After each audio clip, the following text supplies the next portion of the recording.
welcome to this edition of Life with PB. It's the second in the series I'm talking about, which is forgiveness. We started last time and we spoke about forgiveness and what forgiveness is and the blessings of forgiveness. It's amazing. The feedback I've got has been fantastic. Thank you for keep on writing back, and thank you for practically using these tips that we put up on this platform. If you have not subscribed to our channel. You'll find it useful, and every time we drop a new video, you will always be the first to know. So today we continue in that to talk about how to practically forgive. Firstly, to remind you that forgiveness is not a sign of weakness. It's not a sign that you don't care, and it's not a sign that somebody should always walk over you. It's a choice you make. It is not conditional at all. In actual fact, as I was going on, I had to look at it. I just thought forgiveness is a choice to help you get rid of resentment. Because if you keep somebody in your mind and it stays long enough, you start becoming resentful. Resentment and bitterness are very, very unhealthy for you. So forgiveness is a very, very healthy choice. So learn to forgive. Now, what if you're somebody that remembers everything? I'm not saying you shouldn't remember, because some of us find it difficult to forget. Not me. But some of us find it difficult to forget because our brains are very, very sharp. But that doesn't mean we cannot forgive. When you forgive and the pain is still real and you still feel like hurting that person, you have not let go. You have not let go. You might remember, but you need to also learn to let go. And that is part of what forgiveness is. We're going to talk properly about that today. The Bible made us understand that we should learn to forgive one another. We should learn to forgive one another. Resentment is unhelpful, is unhealthy. Don't keep it in mind. Now, I'm not saying to make yourself available to someone to keep on hurting you over and over again. Again, that is not forgiveness. Forgiveness is letting go of the pain. So what are the things you need to do that will help you practically let go of pain? Number one is acknowledging the pain. Not acknowledging the pain is not an option, because the truth is, if you will ever go beyond something, you've got to acknowledge that it is there. As long as you don't acknowledge the pain, you are not able to move forward. It is not pretending that something did not happen. It is not pretending that you were not hurt by what that person did. Acknowledge the pain. Walk through that pain and make sure that you allow yourself know that there was pain. Admit that there was hurt. Some people have come to realize over the few decades of my life that some people do not acknowledge pain, and because of that one, any little thing makes them bust out.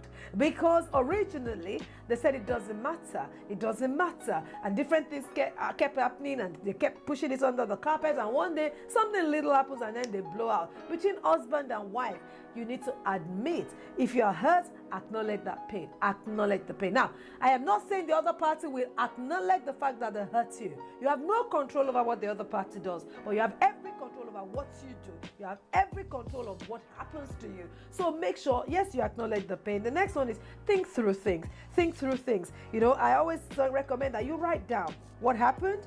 Write in a journal, share with a trusted friend if possible, talk about it, admit what has happened, makes you feel really upset or angry, admit it, be honest about your emotions and your feelings, because it will be the start of forgiveness. Even if it is if it makes you feel as if, I'm not forgiving, no, acknowledging that you are hurt by something is the beginning of your healing, because you have a choice to forgive. So you need to acknowledge the fact that you were hurt in the first instance. So make sure you think through things, write it down. Could I have done things differently? Write it down. Am I coming to the wrong conclusion here? Is my feeling justified? Because it's a feeling that you feel when you feel hurt. It's a feeling. So you need to actually look at it closely and know, is it justified or it is not? Or is it not? The third thing there is to put yourself in the shoes of the other party. Imagine that you're the other party. And many, many times, in all fairness, people don't really just make out that I really want to hurt you today, so I'm all out trying to hurt you. Very, very few people in life just come up with, I choose to hurt you, I want to hurt you, and that is it.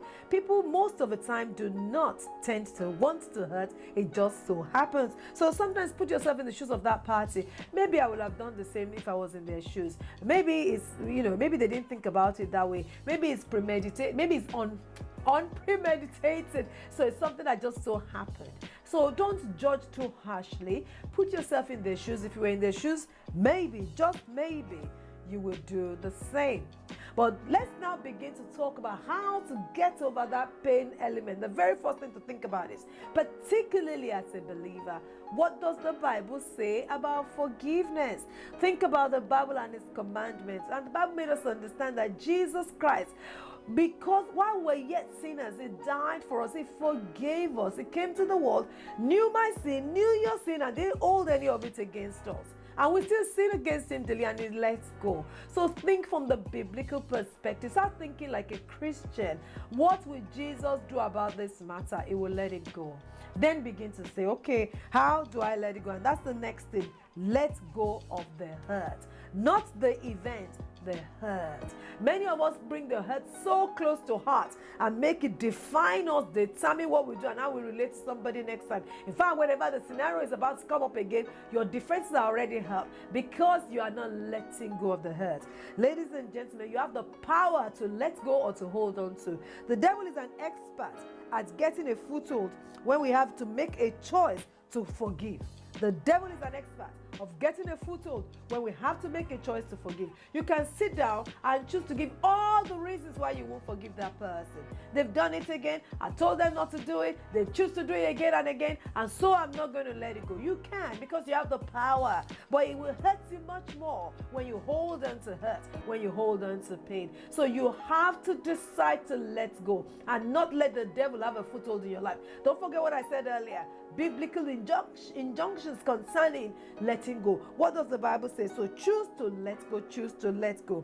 Make sure every single day, that's the next one, which is interesting. Every single day you continue to forgive, because it might take a while, because it's a choice.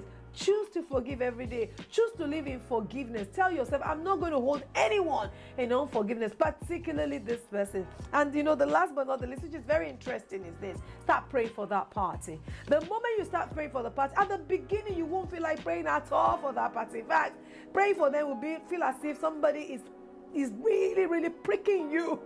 I don't want to do this. Oh no. And you feel like you're being led to the altar, that this is a hard one. I don't want this. But when you start praying for them, start praying in the Spirit. If you know how to pray in the Spirit, it's a very good place to start. And then start praying a prayer of blessing, that God should bless them. The moment you start praying for somebody, it's a matter of time your heart softens towards them. May I ask you a question? When last did you pray for that person that hurts you? They really, really hurt you. When last did you pray for them? The praying for them is not a feeling. Forgiveness is not a feeling. It's a choice you make. And when you make the choice, guess what happens? Your feeling follows. When you make the choice, your feelings follow.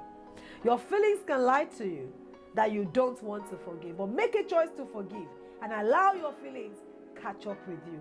Life can be more beautiful. You can be happier. You can be more at peace. You can be more joyful if you don't hold things that people do against them.